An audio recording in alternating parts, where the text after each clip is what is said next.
Well, all right, now that we've already started telling jokes, let's start telling some jokes, everybody.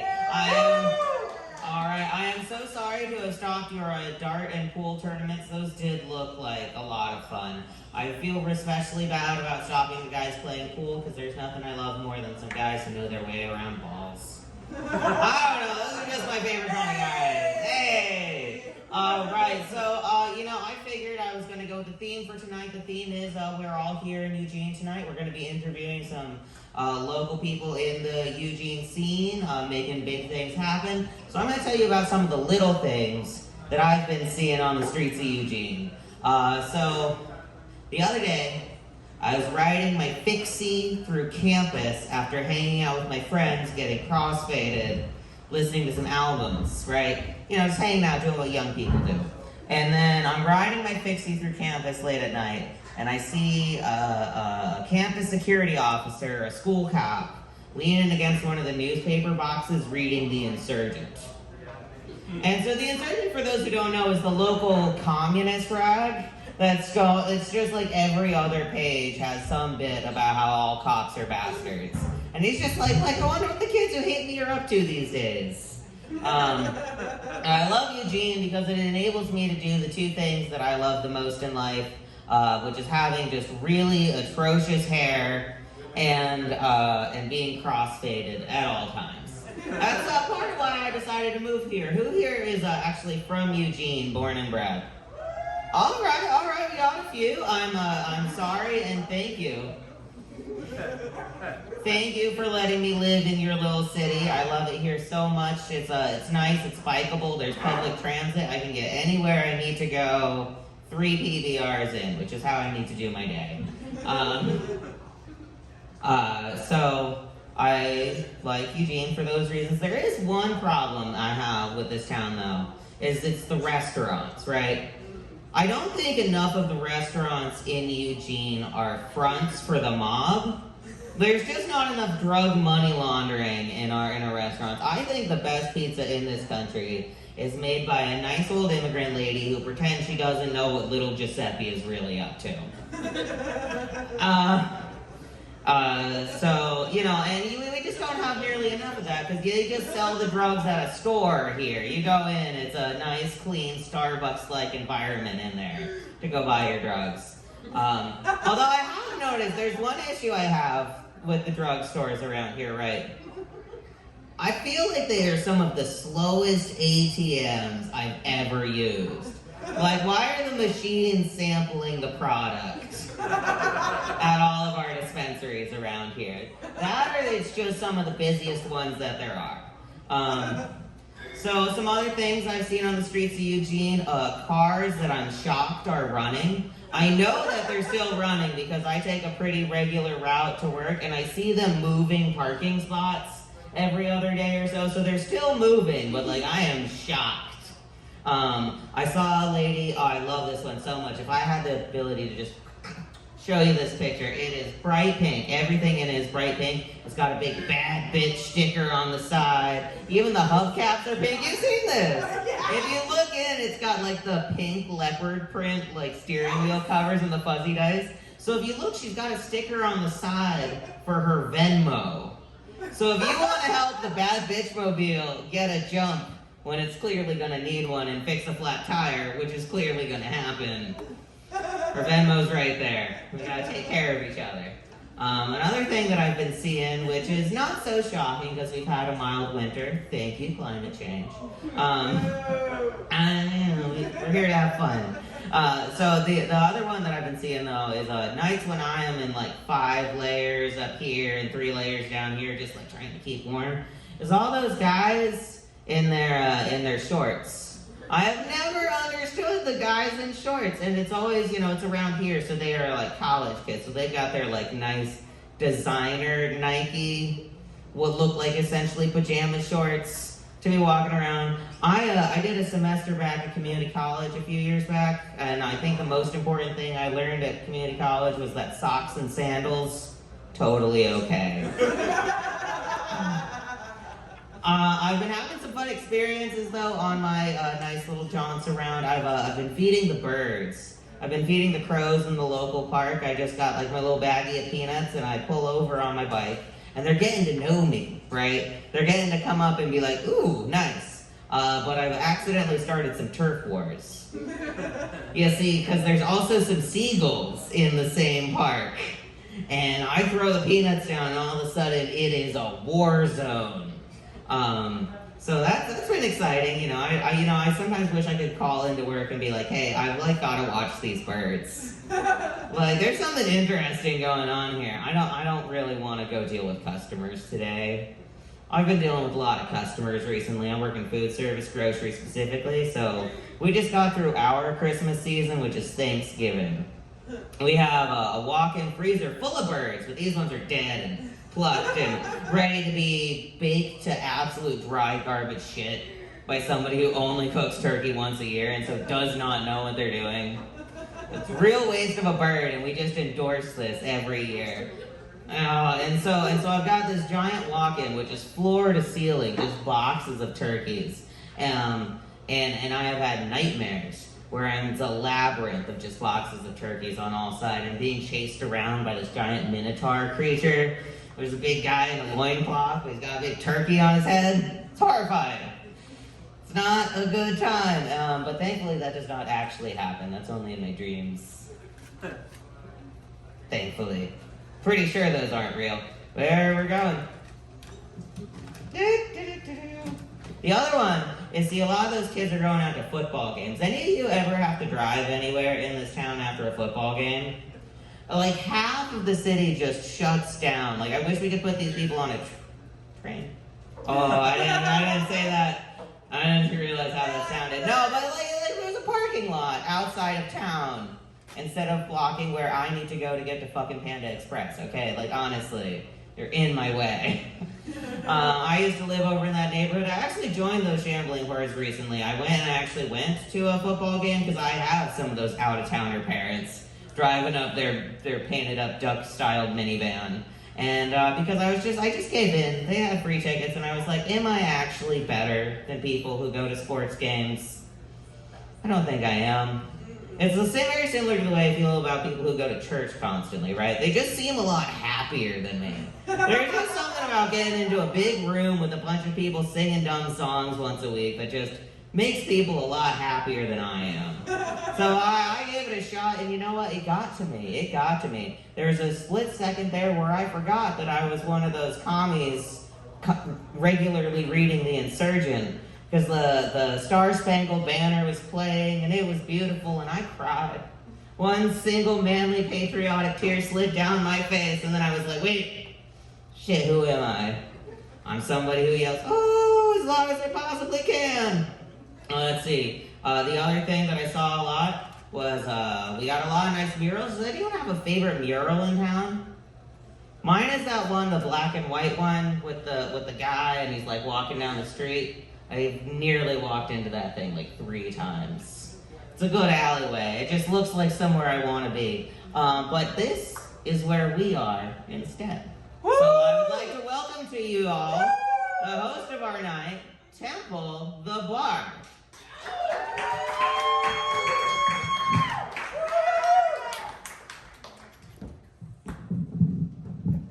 Let's everybody give it up again for tonight's opener and announcer, Dylan Cianci. Hi everybody, I'm Temple the Bard, and this is Temple the Bard's Traveling Talk Show. This is episode 3, episode 2 in Eugene. I'm really glad to be here tonight. I'm glad you all are here with me tonight. And you know, I really enjoy doing this talk show a lot more than I enjoy doing some of the more obscure comedy shows that are available in Northwestern Oregon. You know, there's only so many times that somebody can play the velvet butthole in government camp before they get tired of it. The Ding Dong Ditch in Veneta isn't exactly my favorite venue either. So I'm usually late to the party. Like today, I wore my Hanukkah leggings in celebration of the 10th night of Hanukkah. Somebody told me tonight that it's only 8 and ended a couple days ago. That sounds about right.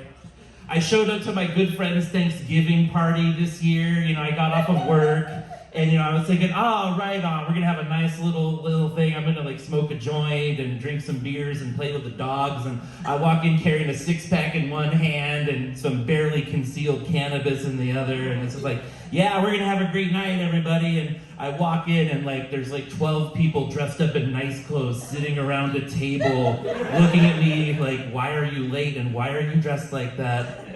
And I'm just, I think I came to the wrong party, everybody. I'm really sorry. I didn't mean to interrupt your formal family Thanksgiving.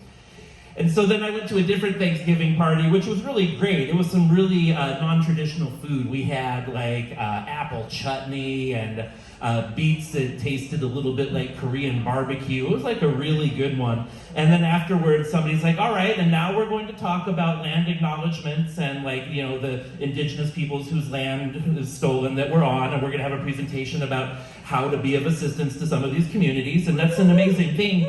But my asshole self had drank that entire 6-pack of beer by that time, and I passed out in the middle of it.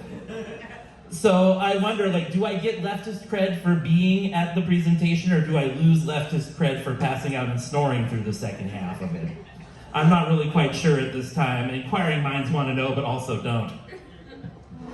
So I performed at this one place. It was a while back. It was in Portland, and I was talking to one of the comics, and he's like, oh yeah, I'm not really into open mics. Like, I'm going to be doing this really good show out in, I think it was McMick. I think was the name of the town. McMinnville, same thing. So anyway, he was talking about like this amazing farm-to-table restaurant up in McMinnville where he's going to do some comedy. And he was like, oh my God, this place is amazing. Like, they only use meat from circumcised animals. I'm like, what? Is that the new farm-to-table trend? That's really weird. And he's like, no. It's like, it is absolutely what you're looking for. And in fact, they even have the best shrimp Louis west of the Rockies, and it's kosher too. I'm like, I'm getting there. And I'm like, okay, well, all right, kosher or not, how do you circumcise a shrimp? And he's like, well, let me tell you what, like, we have sous chefs with magnifying glasses, but I tell you what, it's even harder than that, because not only are shrimp penises tucked in really tiny back behind their rear legs, but each shrimp has 2 of them. So we got to do twice the work. But that's how we have the best kosher shrimp Louis west of the Rockies. And I didn't have the heart to tell him that just because the shrimp were circumcised doesn't mean that the meat's kosher. Shrimp are still trained. This is just how it is. I learned that from tonight's musical guest, Anna Anti-Palindrome. Let's give her a hand right now. And tonight's featured comic is amazing. He's going to be appearing and hopefully winning the Northwest Oregon Comedy Competition later this month in Sherwood. Let's give a hand for Luke Miller. And you've met tonight's opener and announcer, Dylan Cianci. Tonight's main guest is an amazing member of Eugene's medical and activist community. Let's give a hand for Leah Jo Carnine. And coming to the stage to join me in just a moment is a very talented man, host of the Tuesday night Amusedays open mic night here. He just did a pretty amazing show in Medford, or so I heard. And he used to host a pretty amazing painting comedy show here, which hopefully will resume after the worst of the pandemic is behind us. Let's give a big round of applause to tonight's sidekick, Chaz Logan Hyde.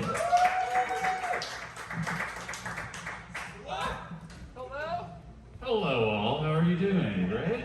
I'm just announcing the same way I do in my show, which is awkward as possible. I always do it. How are you, Temple? I'm in pretty good spirits. I'm glad to be here. Thank you for helping set this up. Of course, this is fucking awesome. I enjoy it. Yeah. Thank you for having me be your sidekick. Oh, well, thank you. Go ahead. Oh, that Medford show was not an amazing experience. It was not an amazing experience. No. It's cool. It's fine. I don't want to go too deeply into it. Have you ever done a comedy show to 8 people who hated you? Oh, yeah. Yeah, that's kind of what that was. Yeah, the Drake on Thursdays. Drove 6 hours for $25. It's cool. See some people that don't like me. It's cool. Well, if you like losing money on gas and time on I-5, it sounds like you were a winner there. That's comedy. Right on. Yeah. So, have you seen any good movies lately? No. I don't watch movies either. I have no attention. Is that good span. improv? No and. What? Have you watched any old 70s commercials reels on YouTube lately? No, I haven't done that either. I tell you what, last night I was watching old 70s commercial reels and I saw this Lowenbrow commercial with Danny Aiello cooking trout almondine for like this group of like unsuspecting jockocrats who are like, you can't cook fish. Yeah, it was interesting. This talk about it isn't interesting. I'm into some weird stuff, and we're not going to talk too much about that. No, I'm mostly watching just weird Korean horror movies. It's like Korean horror. It's fantastic. Netflix is full of them. Go check it out. Get after it. It's dope. I hear that the neighborhoods these days are starting up their own local Squid Games. Should I sign up for the one in South Eugene? Certainly, yeah. There couldn't be any not fun. Yeah. Will I get murdered like in the TV show? I doubt they're gonna die. No, unless you start spoil shit. No, all 456 people lived comfortably after that show. Definitely. Yeah, nothing happened at all. Rad. No, unless you sign a waiver, I think you'll be fine. Then I'd start asking more questions about it. Yeah, that makes sense. And I'm not going to sign any waivers, and I never signed the same way twice, so good luck proving it's my signature. Yeah. That goes for when I'm forging your signatures as well, so good luck forging your signatures or proving your signature is your signature once I get into it. So, yeah, I shouldn't be admitting to all these crimes up on stage, but it's comedy. Nobody believes what we have to say anyway. So we're going to do a little sketch for you tonight, and since this is a heavily produced, highly rehearsed comedy show, we're going to read it off of our scripts. We hope that's okay with you.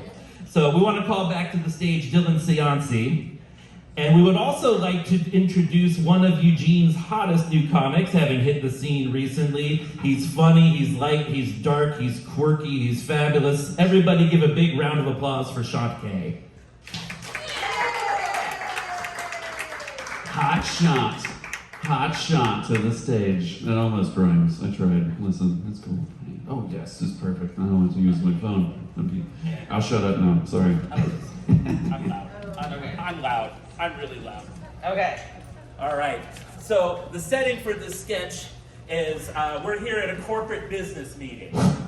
So here we go. We here at Tentpole Corporation have a lot of adult products about to hit the market, and we're going to have to come up with names for them on a very accelerated timeline. I have assembled my best marketing and advertising people here in this room today, and if we put our heads together, we might be able to make some headway on this project. Breaking the fourth wall. This sketch is very R-rated. If you have, like, squeamish ears, my apologies. Our research department shows that 76% of Americans masturbate into their pajama bottoms at least once a month. We're about to release a line of sleepwear that contains an ejaculate reservoir, but we're not sure what to call it. I think we should call them power bottoms. It would be cute if we called them baby batter bottoms. Chaz, what do you think we should call them? Cubbies! I like it. This next product is an aphrodisiac for the overseas market. It's bull semen, but in a chewable gummy form. I'm thinking moo chews. I like bull seeds. Cummies? Gummies it is! But what about the version for the domestic market? It's made out of cannabis. Canna cummies! I love it! And a line of lingerie for content creators on OnlyFans? Commie cummies. No, wait a minute. No, that won't work. Try it again. What about for the content creators on OnlyFans?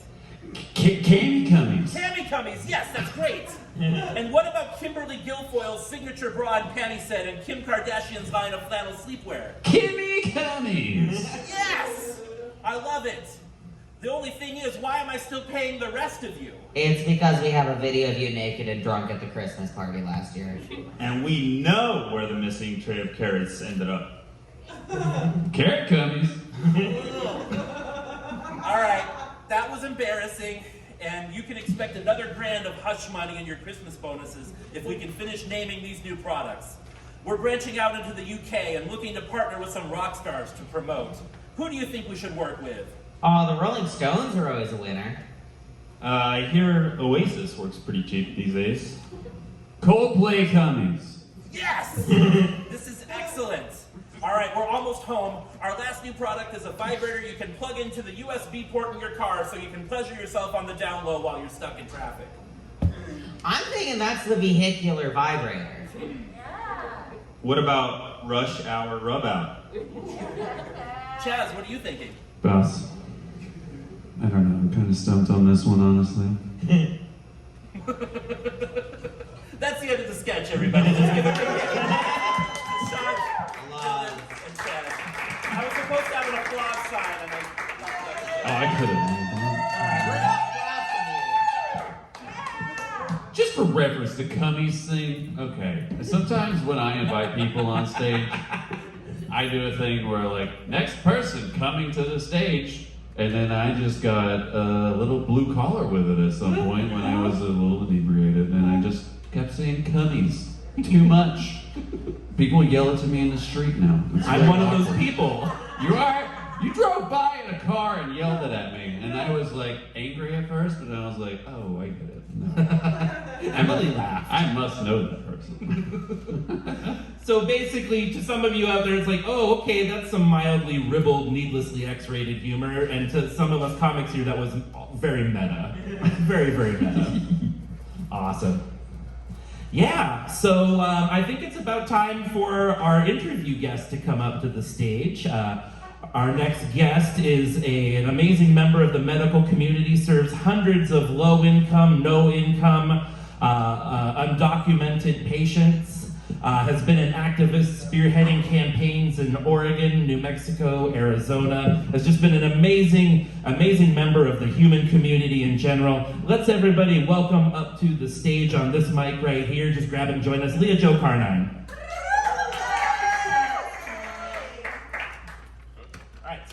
Pull the mic. Good. Yeah. Awesome. Hello, how are you? Hello.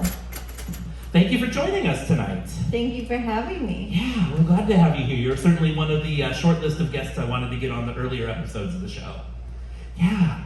So tell us a little bit about what your current role is and who you serve and what you do. Yeah. I am a PA. Who knows what a PA is? Yes. Right on. A couple. Yes. Physician assistant. I'm a healthcare provider. And I think of myself as a healthcare provider by trade and an organizer by heart. Awesome. Mm-hmm. Yeah, and so what led you to this path of getting into the medical field? Was it the big bucks or was it the opportunity to do acts of social justice and serve community? Yeah, I think it was probably a little bit of both, honestly. Okay. Stable income, but mostly I was living in Phoenix and I was doing a lot of organizing with immigrant communities, and I was part of helping organize health fairs for people who didn't have any health insurance as part of an organizing strategy when there was a lot of attacks on immigrant communities in Arizona, and it was really powerful and important. And the like health is a human right and healthcare is a human right really landed. And so I was inspired, and I was like, oh, I want to be able to do meaningful healthcare work and take care of people, despite a healthcare system that's capitalist and for-profit, which isn't how it should be. Yeah, that makes sense. Yeah. So about how big is your panel? How many people do you take care of overall? I think I have like 560 people on my panel right now, or 600. I can't keep track. It's a lot of people.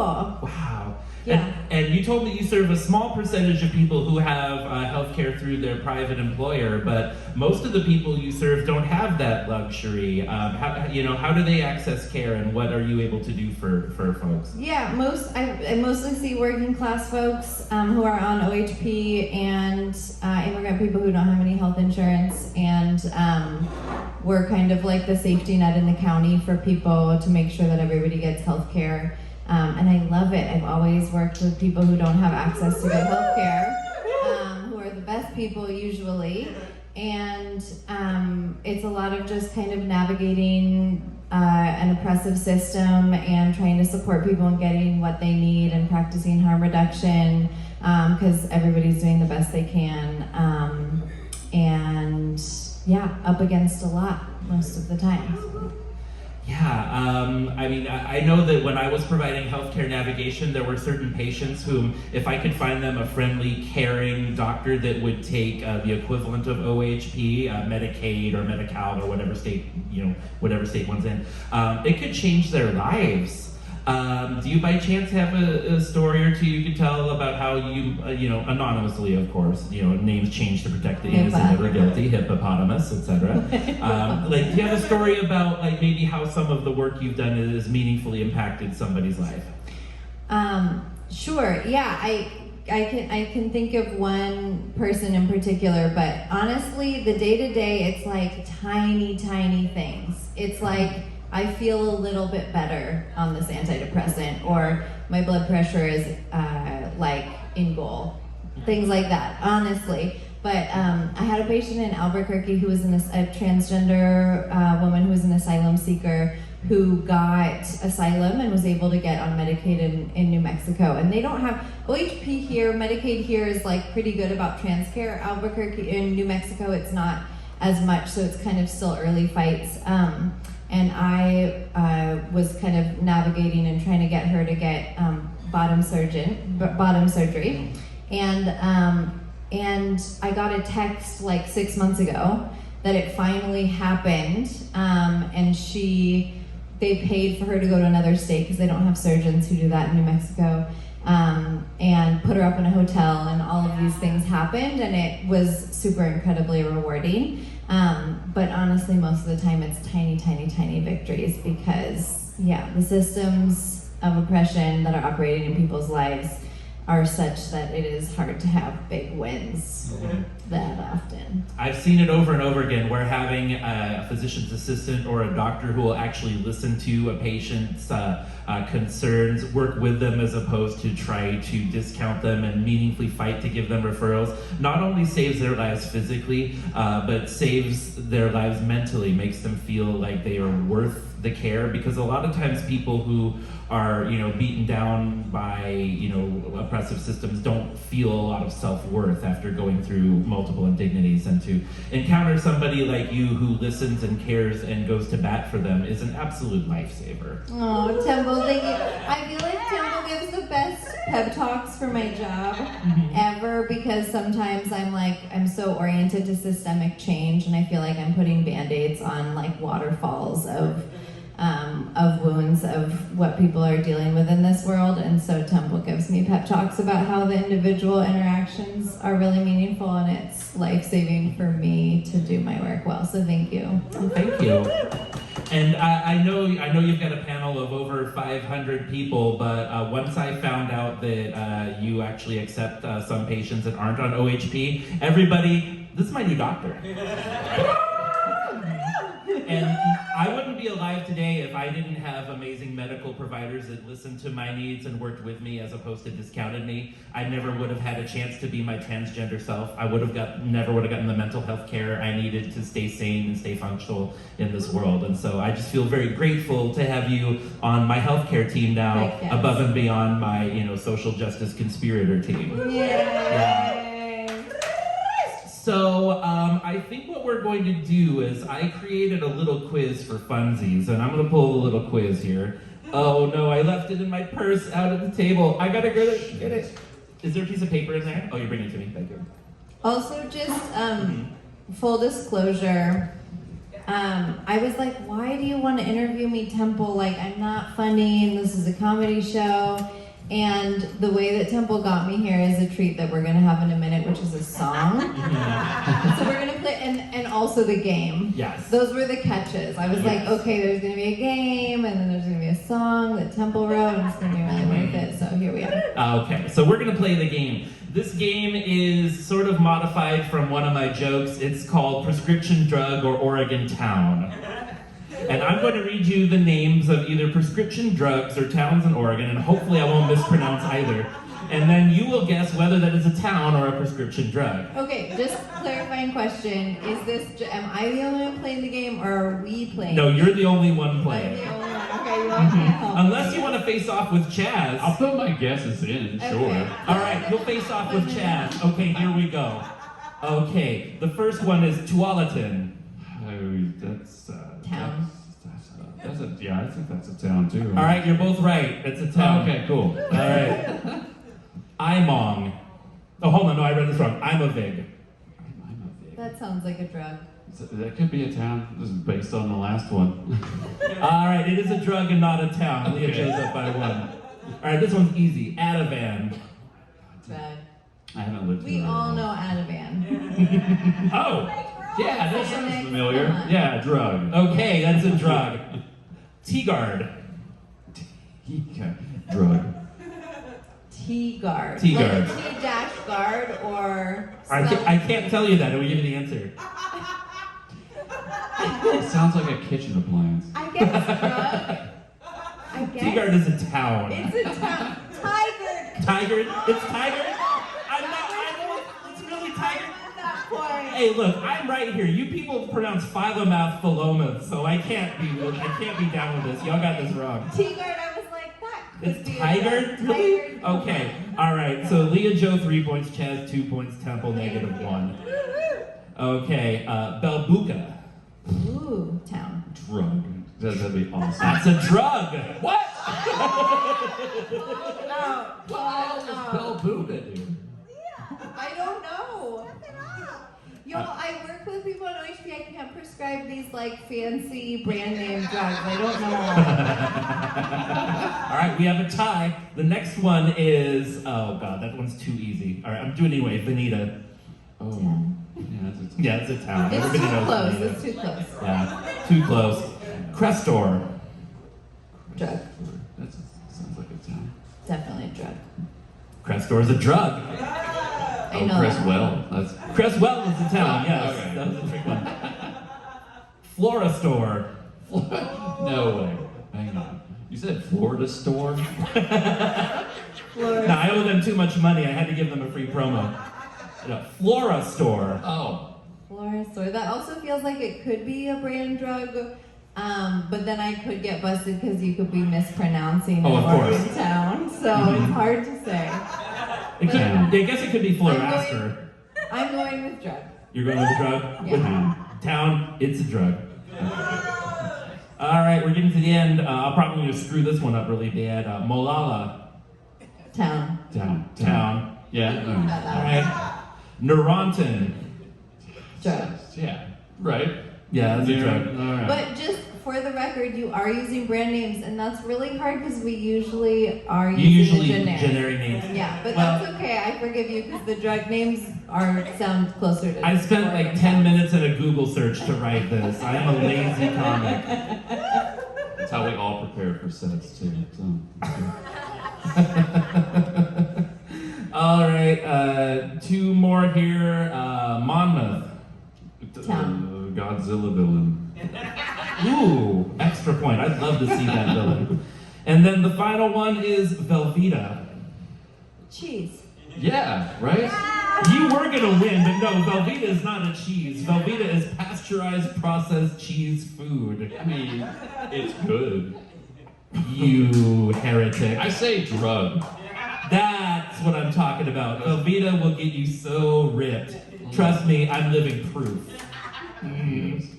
Yes. All right, well, you win a year's supply of turtle wax, an all expenses paid trip to a water protector's defense action, and a new car! But actually, what you really win is I'm going to play you your song as promised. And I'm gonna say there's, maybe half of you all even knew what a physician assistant was. There are probably not any songs written about physician assistants. Probably 0, literally, in the world. Actually, 0. Actually 0. Well, now there's 1. And you're about to hear it, and it's very special for many reasons, including that it might be the only song that's ever been written about a physician assistant. All right, yeah, Leah Joe was really feeling down, and I wrote her a little song to make her feel better. Let's see if I can pull it off. Can I sit up here? Is this awkward? Oh yeah, no, it's fine. Super, and we've had sound troubles with my guitar, so you might just have to put up with it. All right.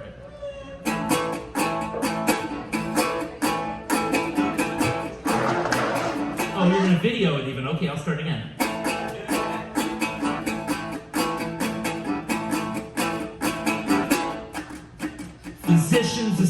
consistent, bullshit resistant, in the face of oppression, surprisingly persistent, physician's assistant, blink if you missed it.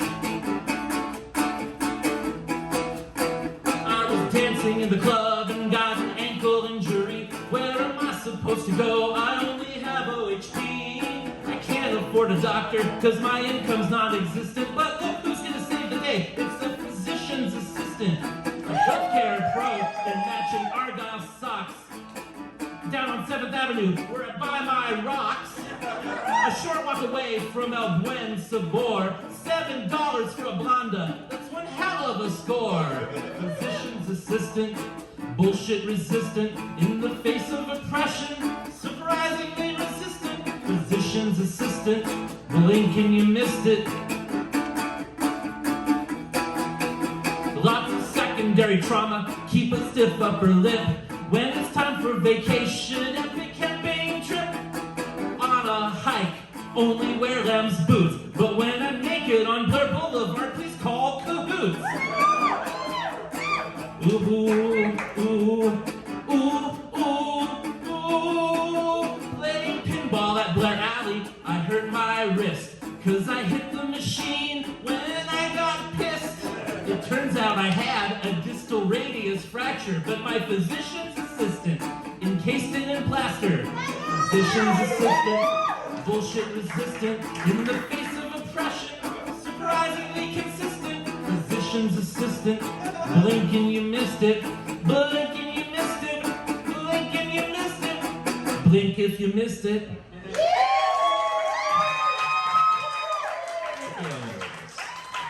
Fuck yeah. So everybody, let's give one more big hand for our serious guest today, Leah Joe Carter. Thank you so much for the work you do. Being a person that can barely hold on to health insurance means a lot. I'm only good at kind of making people laugh sometimes. That's like my only talent.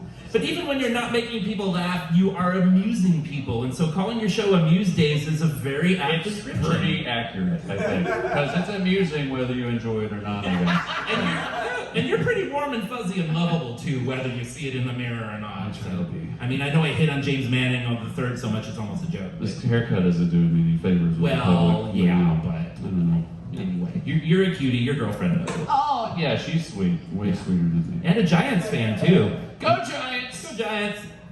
All right. Yeah. So our next guest is an amazing comedian. He's one of my heroes on the local comedy scene. Some of his jokes are some of my absolute favorite jokes, and sometimes I even hear him in my head. Sometimes when when I'm in the shower, not in a bad way, of course. So he's going to be appearing and hopefully winning the Northwestern Oregon Comedy Competition in Sherwood on, I believe, the 14th, but I'm not pretty sure. I'm pretty terrible with numbers. So let's everybody give a big round of applause and welcome to our stage, Mr. Luke Miller.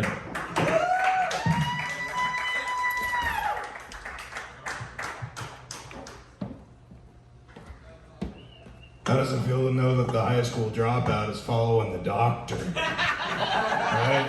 I barely got my GED. It was a close call. It's what it said on my test. Close call.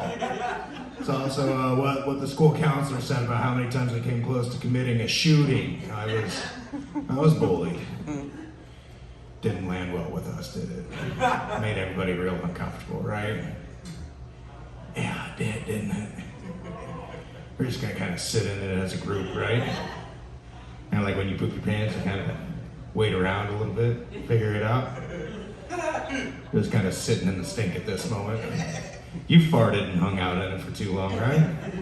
It's kind of where I'm at. Yeah, if you're turning your head around at farts, it's gonna get worse. It's gonna get so much worse. I had sex with a Quaker girl once. There's no Bill cream pie. Man, that awkward's not going away, is it? You liked it when I made fun of myself for being dumb, but once I cross the line, it's no more. If anything, this goes along with the joke of me being too dumb. I'm so dumb that I don't even put the microphone stand down. I'm so uncomfortable. You're equally uncomfortable. You're worried I'm brandishing a weapon, right? That's what the police report's gonna say tonight. Brandished a weapon at Lucky's. I'm not the first person to brandish a weapon at this bar. You guys like this bar? Yeah. I love this bar. Sticky floors and all. I like all the people that come to this bar. I like the feeling of like not being inside of this bar, but being around the corner of this bar, because I like the feeling of danger. Right? That's why I dress like this, just kind of make it appear like the turf has already been claimed by one person. Again, making you guys fucking uncomfortable, huh? I'm sorry. Want to say that it's not my fault, but it totally is. I'm saying all the wrong shit. Really am just stepping in it. I wish the doctor was here so she could prescribe me some Percocet. And I seem like a guy that's gonna strong arm you into selling me Percocet. Come on. You guys like prescription pain pills? No? Alright. We're not amongst friends. I saw a lady post on Facebook the other day that she wouldn't get the vaccine because it's made by Pfizer, and that's the same company that makes all the drugs that killed her friends. But the way I look at it, why is it Pfizer's fault that they make a really good product? Right? Like, it's not their fault they make Xanax. Xanax is fucking awesome. If anything, they should deserve every gold star that we have in the book for Xanax. The way I look at it, we could have given Xanax to most people across history, the world would be a lot better place. Maybe England would have kind of hung out a little bit at home more, you know? Would have gone off to find things, right? Maybe India would be a whole different situation given England had Xanax. I like Xanax, it's a weird drug. It always makes me like take one lug nut off of every car in my neighborhood, carry them around my house, like these are my jewels. Can't take them from me. I got prescribed Somas once. Does anybody know what a Soma is? Yeah, you can tell I got lower back problems. The Soma it's a muscle relaxer, but one of the side effects is euphoria. Is that a side effect, really? Like, is that a negative thing? Like, yeah, it turns all of your negative emotions into positive ones. Like, no, I was laying in bed and my girlfriend was telling me this really tragic story and I'm just grinning fucking ear to ear. I'm having a great time. Apparently you're not supposed to drink on them.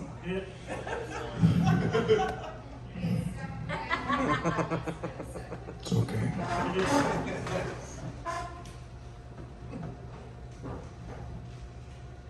There's a good bathroom here. A lot of people took this time to use the bathroom. It's good to be known that my new gimmick is the bathroom comic. Here's a question that's bathroom centric. Say you're wearing, oh that's Temple, say you're wearing pants, right? Yeah. You shit a little bit. You catch it in your little butt. You shit your pants or did you shit yourself? I would say you shit yourself. Shit myself on the way to Medford the other day.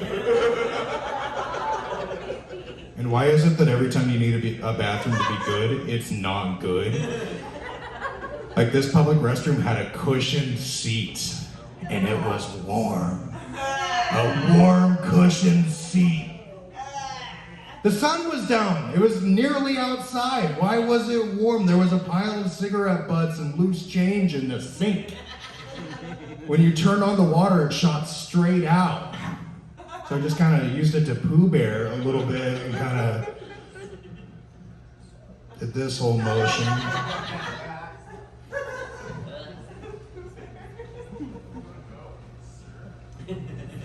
Just gotta make sure I got all of it.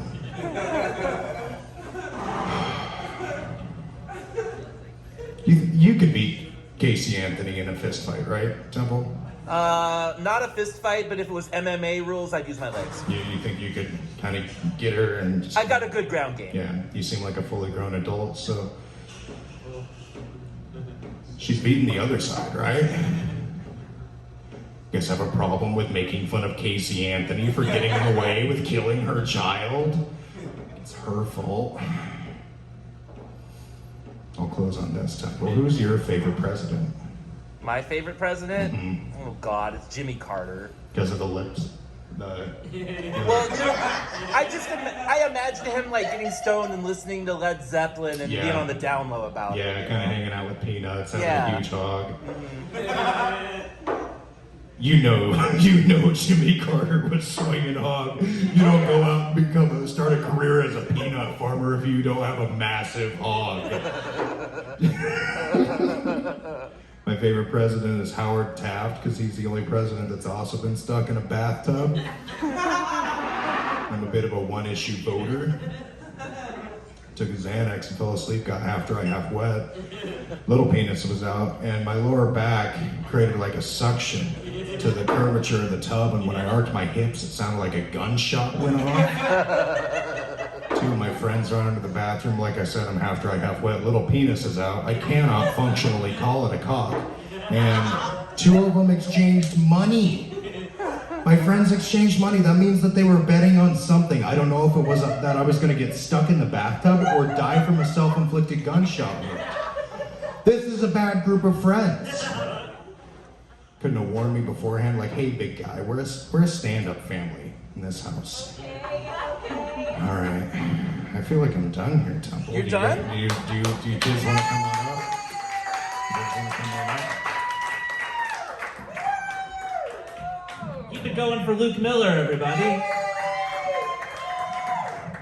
It wasn't going to get any better, so I decided to just get off the horse. Yeah, cut your losses, quit while you're Yeah, ahead. exactly. I historically do not quit while I'm ahead. No, you don't. Severe gambling addiction. He has a problem stopping sometimes.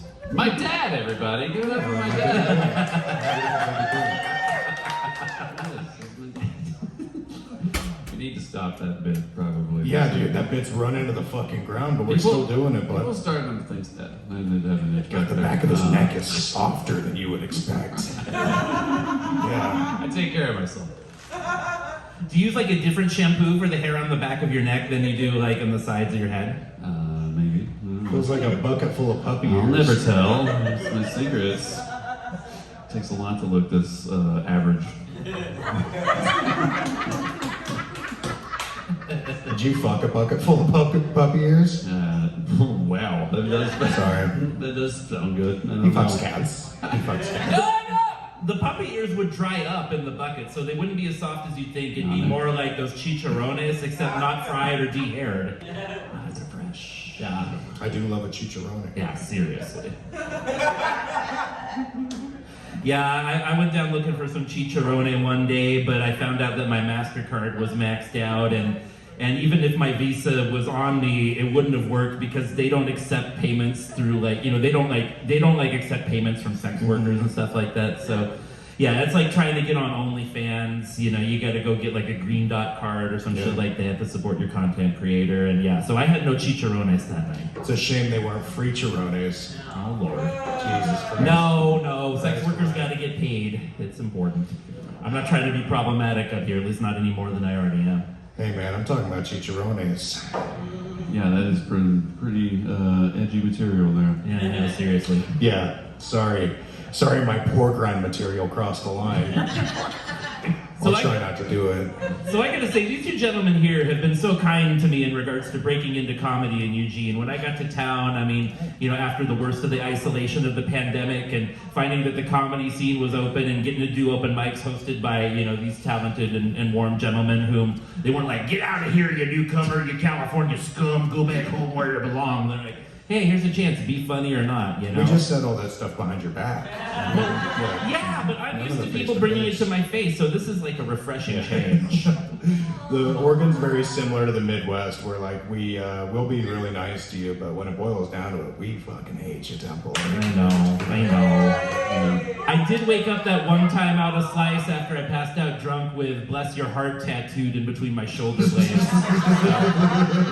That's a lie, Temple. We love you. Thank you. Well, and I love you too. And one of the things that I really admire about you is you have a commitment to helping people. And sometimes it's hard navigating the nonprofit industrial complex, but you've helped a lot of troubled youth during your time working, in that particular field. Saved some kids from some bad fates and served as a pretty good role model in places where it's really hard to do so. Yeah. So yeah, we don't need to go telling too many war stories, but I'm in the human services field as well, and I just I really want to commend you for the work you've done. So Don't applaud yet. I sell subprime mortgages now, so I'm tanking the economy. Absolutely tanking it. You can blame me for it. we can blame capitalism for it because somebody like you should be allowed to give your talents within an honorable, ethical, Exactly. humane format as opposed to having to navigate the I agree. nonprofit industrial complex. Yeah, if they tell me to delete their number, I do. Yeah, that's me being a good guy.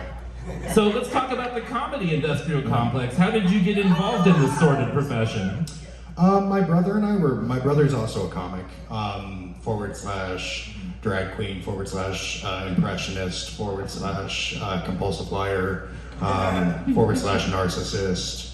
But yeah, we both grew up watching comedy from a young age. My parents were both into comedy, and I've always kind of pedestalized the ability for somebody to just hold court, to sit down at a table and have everybody listen to them. And I learned that instead of trying over and over to do that in general conversation, you can do it for 10 minutes a night and sometimes get paid to be the loudest voice in the room. And yeah, that's really cool. And I didn't have a cool dad, so the validation's really nice too. I'm a big fan of the validation. Yeah. It's like I'm not diagnosed, but I'm probably on the autism spectrum. So it's like the whole validation thing sometimes goes over my head a little bit. Like one of the things I say is like when I'm on stage and people are laughing, it's like driving a car and the check engine light is not going on. Gotcha. And so, but I've had to figure out where am I going with this comedy? What's my destination? How am I going to drive this car? So since you are, since the validation is an important part of it. Having said that, where are you driving your comedy car, and where are some of the places you're going with it, other than just the validation of the glory of stage time? Yeah, I want to break away from the machine. I don't want to. I'm so sick of being a cog in the machine, and I feel like most Americans are. So I think this is a huge step towards if you're going to be a cog in the machine, you might as well or if you're going to be a part of the machine, be the grease. Don't be the cog. Be the thing that keeps the machine going. Perform, make people's Fridays better. Let somebody get a babysitter for the night and have a good time. I just want to be an intermediate club comic who nobody knows who I am, but I at least sell some tickets to not have to work a day job. That sounds pretty. That sounds like my goal. Yeah, I feel like most comics have the same I sentiment. don't want to be known that much. Just be Just a little bit. yeah, just enough to not have to work a day job. So if you were to be bankrolled for merch in order to increase that revenue generation capacity, what kind of merch would you sell? I have this idea of selling prayer candles with a depiction of me as a saint. I think I do. I feel like I could be a saint at some point in my life. I've done enough good. I've done enough bad. I feel like you could put me on a candle, put me on a T-shirt, holding something. I feel like Like a can of Montucky? Yeah, a can of Montucky, double-sided dildo, Suited. katana. I like this. Maybe something sick. Do we have any Catholics out there? I was maybe not. Okay, I was wondering if there already was a St. Luke, and if so, would it be too blasphemous? It's Wednesday. They're at church. St. Luke. You're not here. They're at Okay. church. Yeah, I wonder what he was the patron saint of.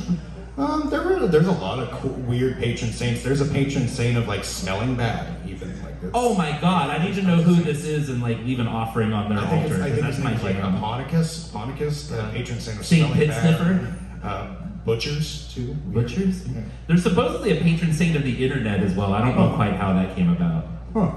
Yeah, that's really It's interesting. definitely new. Definitely new or an adaptation of old. So, as my last mediocre, not very well-formed question, what would you like to leave this audience with, as your parting shot for the evening? Don't be afraid to enjoy something. I'm a big fan of professional wrestling and very, very face level stupid things.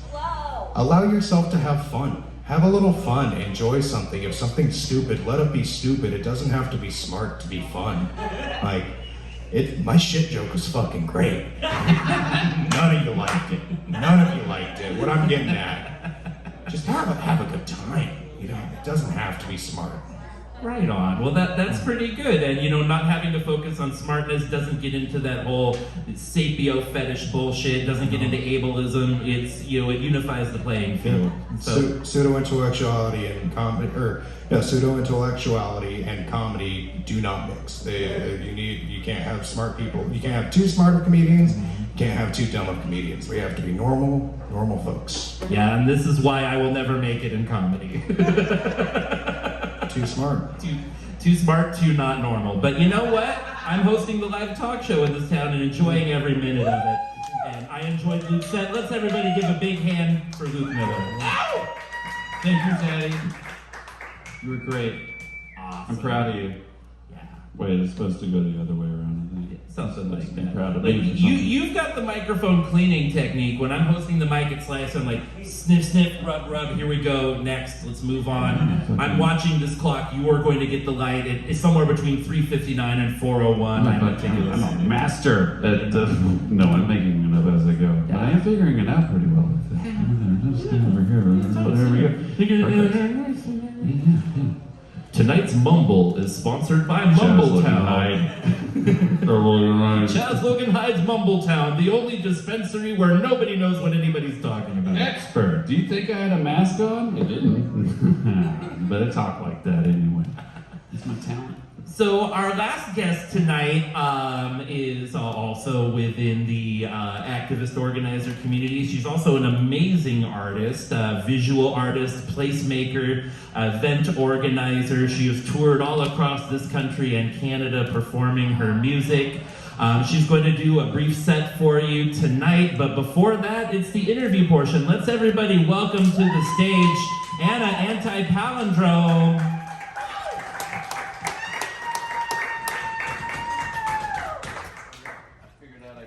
In my pocket's perfect. I love it. It's convenient. Of course you're allowed to drink on stage. I'm drinking on stage, and if I remember correctly, you bought me this beer. Yeah, thank you for mine also. You did that as well. Rad. You're really carrying us. Anna's looking out for everybody. She's fabulous. So usually before the musical guest starts playing, I ask a few interview questions. And so, oh, we got to get her a mic. Yeah, she needs a mic. Yeah. Hello. Hi. So yeah, are you ready for your interview questions? No. No? No, because actually I'm hijacking the interview. You're hijacking the interview? Yeah. There were so many people that you are so beloved to that had so many questions about what's happening for you right now, about your talk show, about your persona, your cult of personality, all the things, you know? Everybody wanted to know, and so I have this actual, notebook full of pages and pages and pages of questions for you. Well, I don't know if we can get through pages and pages of questions, but I'll let you hijack the interview. Okay, I have really big handwriting. Okay. First off, can we just give it up for Temple? Ow!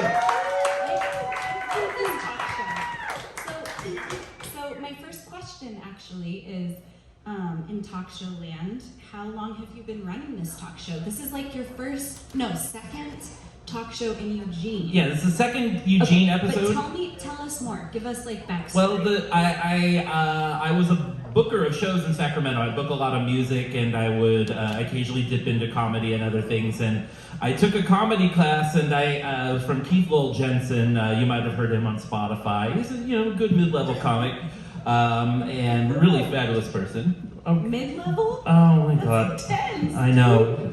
Hey, let's damn your heroes through faint praise. Hey, Temple, great. This is being recorded. I'm just Sorry, Keith. I owe you one. okay. We'll edit it out. He still has a day job, poor guy. Of all the comics I know who deserve not to have a day job, it's Keith Lowell Jensen. That man works his ass off.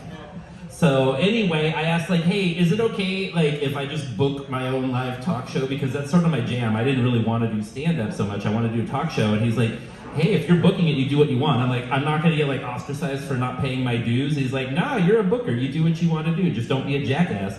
And so I booked my first show, a live talk show in January 2020 and had the next one ready in March of 2020. And we all know what happened then. The asteroid hit.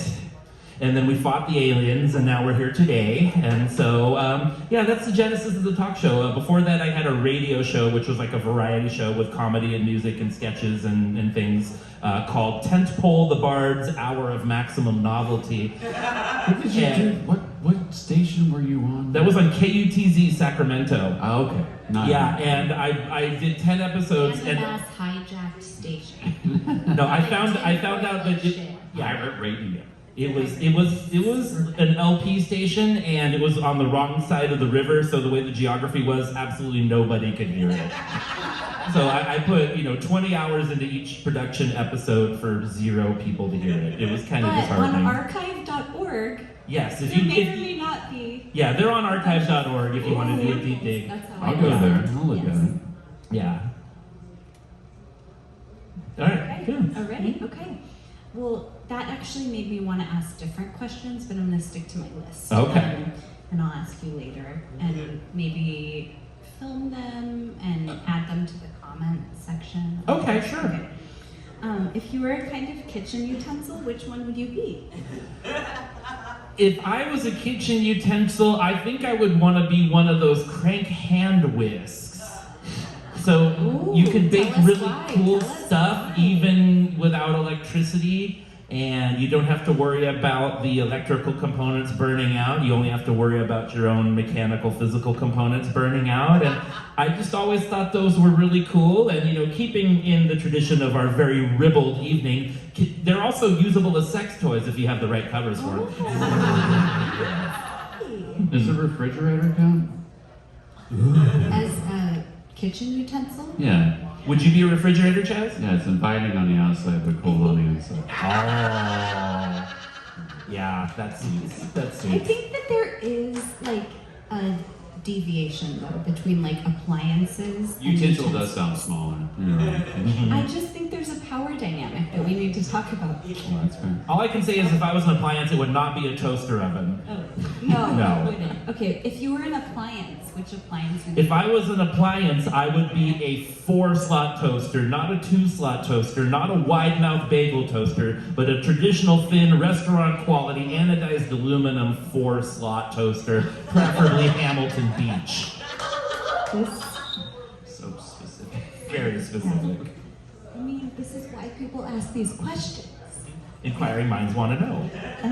Okay, so I hear you're a fan of VHS head cleaner cocktails, and people are wondering what meals you would say pair nicely with that.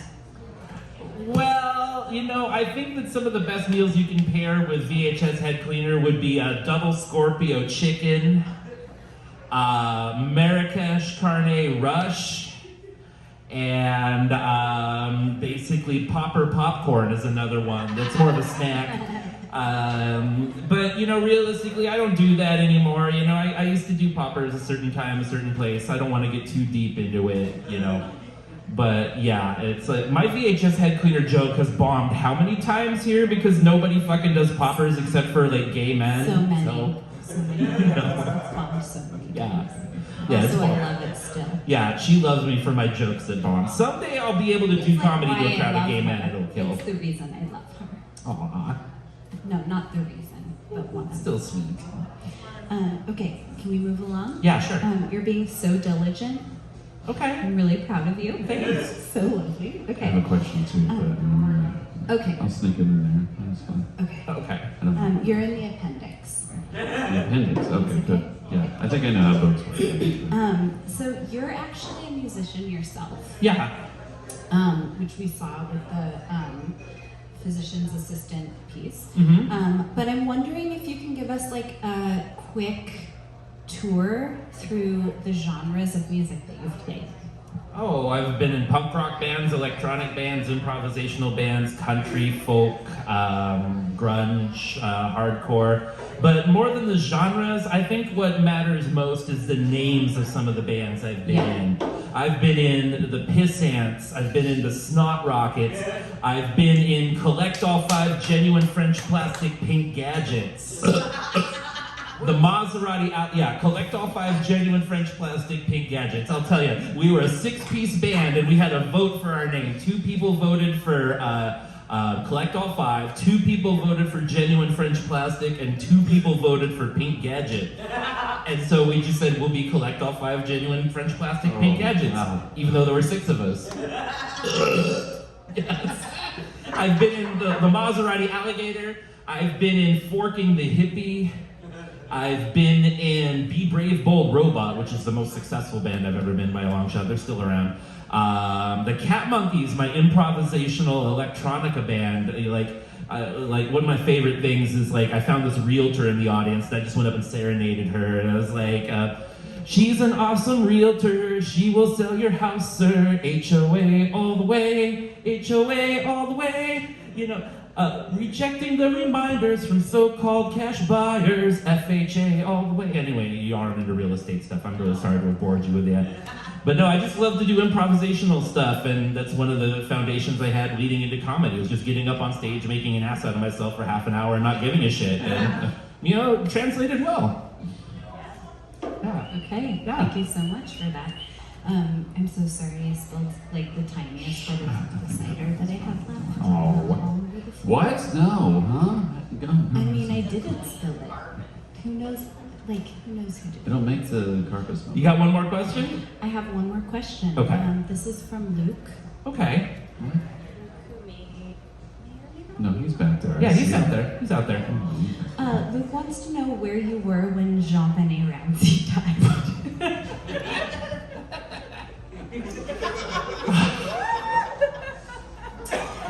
I can tell you, but only after certain statutes of limitations have passed.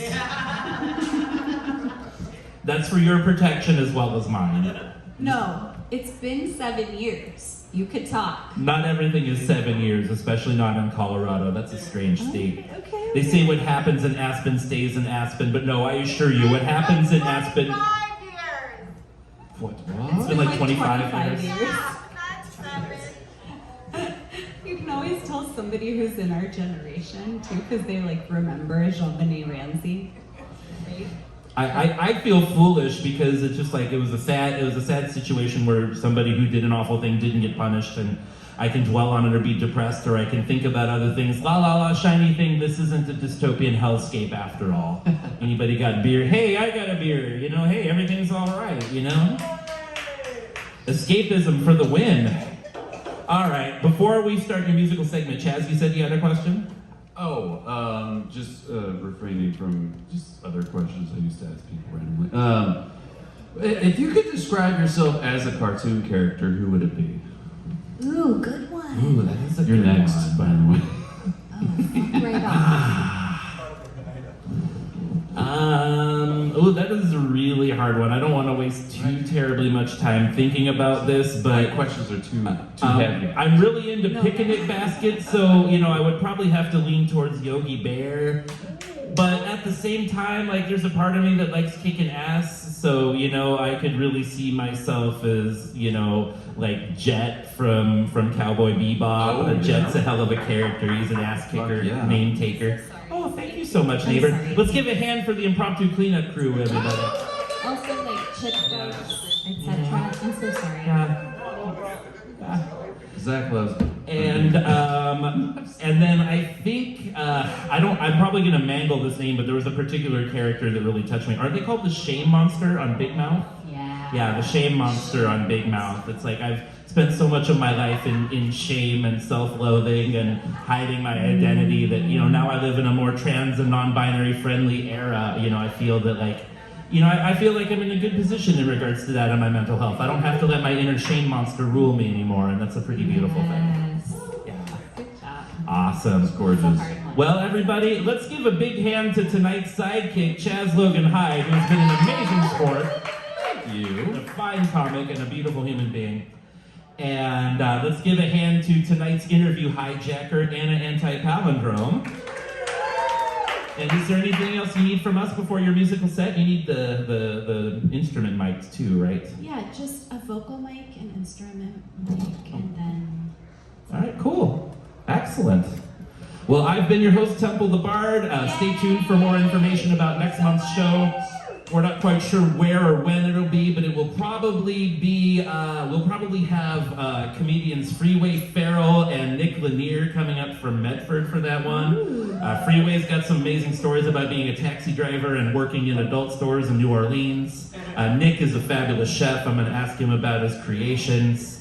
I'm not quite sure. I think Seth Milstein is going to be the comic on that one, voted #1 comic in Eugene by Eugene Weekly. A fabulous human being and one of the hosts of the Slice Mic on Mondays. And it's going to be a good show. So check your local listings, look at your TV guide.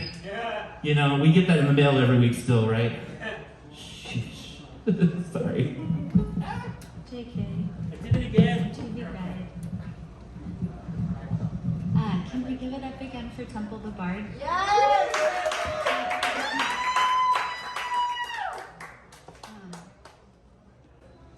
I have so many more questions, but you just were like, do you have one more question? And I had like 20. No. It's fine. Want to hear your song? Okay. This one's about China Swoon Mars. Can you hear? Okay. I think of you as the fires rage by. I think of you as the sun burns the sky. I think of you as the tidal waves try to wash us away in the blink of an eye.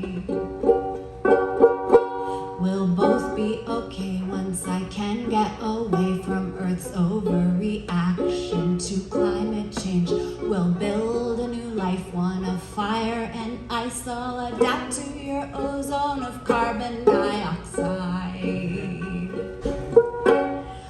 Mars, baby, oh baby Mars. Be mine next to I'll stop in the stars.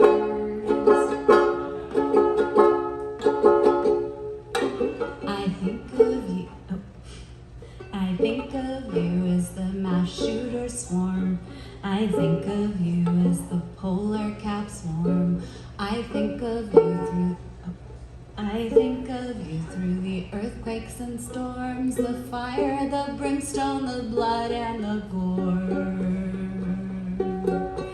We'll leave Earth behind with the bank accounts and bills and bottles of my pharmaceutical pills, the debt and the taxes, the sorrow and rage, and escape the extinction of the human race. Sound romantic? Mars, baby, oh baby Mars. Be mine, next you I'll stop in the stars. Mars, I need you, Mars. Your gravitational pull is charged. I know you feel it too, Mars.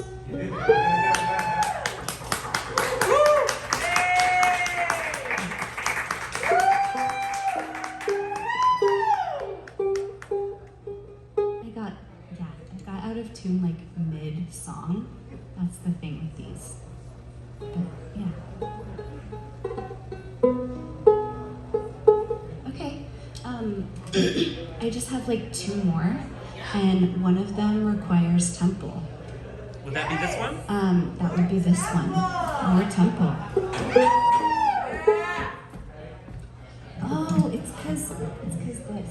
Oh, it broke? No. Oh, yeah, it keeps popping off the nut. Oh, not good. It's a thing. We wrote this one during the pandemic in the early stages when we didn't know if there would ever be late stages.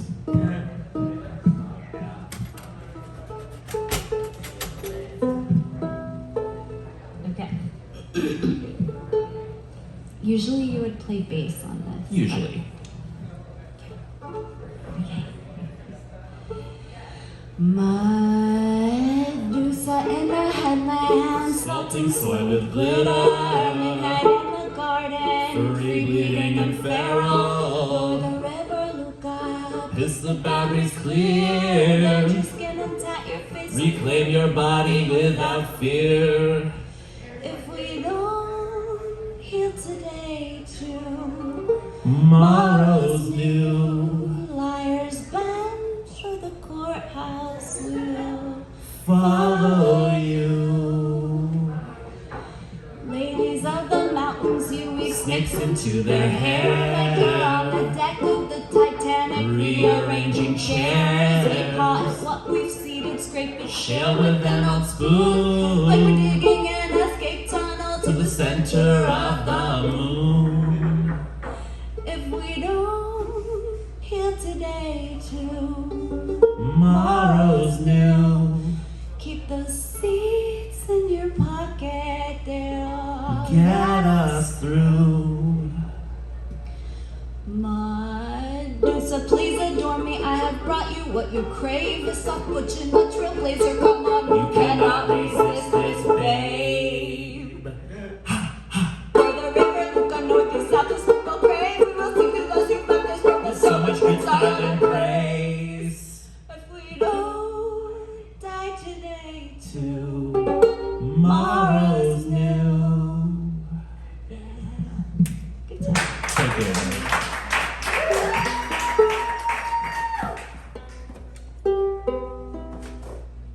Thanks. I'm gonna do one more. That's cool. Thanks for having me. And yeah, that was really lovely. Thank you for everyone who came on before me.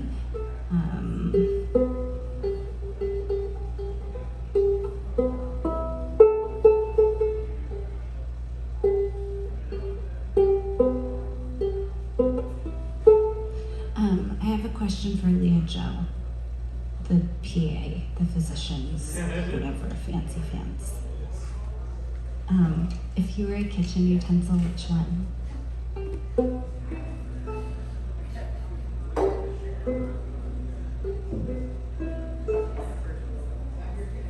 A Vitamix. A Vitamix? Yeah, of course. The best one. Of course you are, yeah. Would you say that's more of an appliance though? No. Okay. It's on the verge, but it's Okay, all right. a baby. I want to hear more about why. That is arguable. Let me buy you a drink about why. I would love to hear.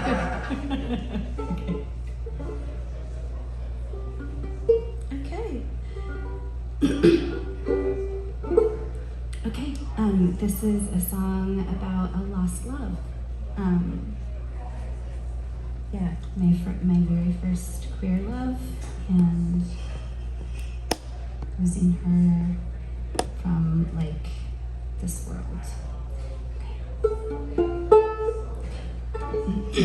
This is called Dixie Cup.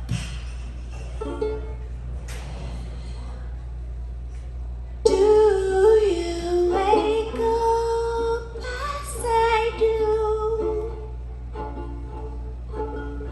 having forgotten where it hurts until you move, begging to believe again?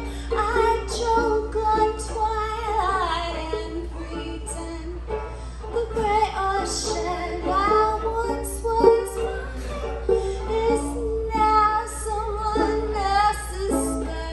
I was born with my great grandmother's eyes. Can't put the bay inside a Dixie cup, so you just go right in. You drink it up, you let down whatever fill your lungs, and you sink, and you sink.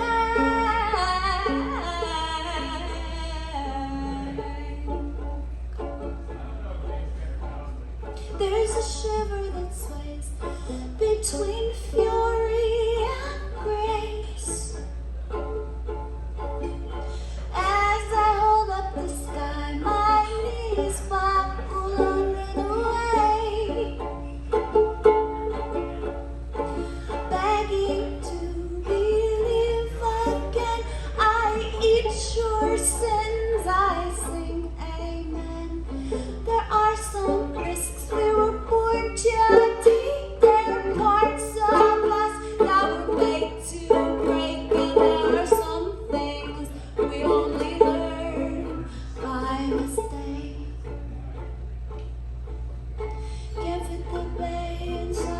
a Dixie cup, so you just don't fight it.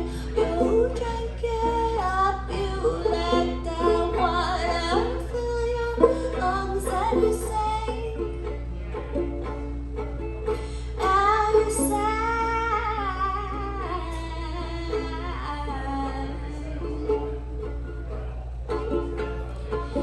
Give me cerulean blues and fog. Give me the bubbles that fill your throat like tiny gods.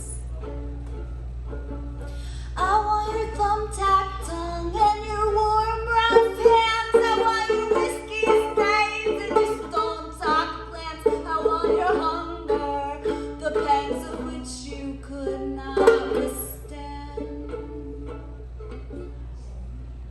Can't fit the bay inside a Dixie cup, so you just don't ride and you drink it up. You let the water fill your lungs, and you sing, and you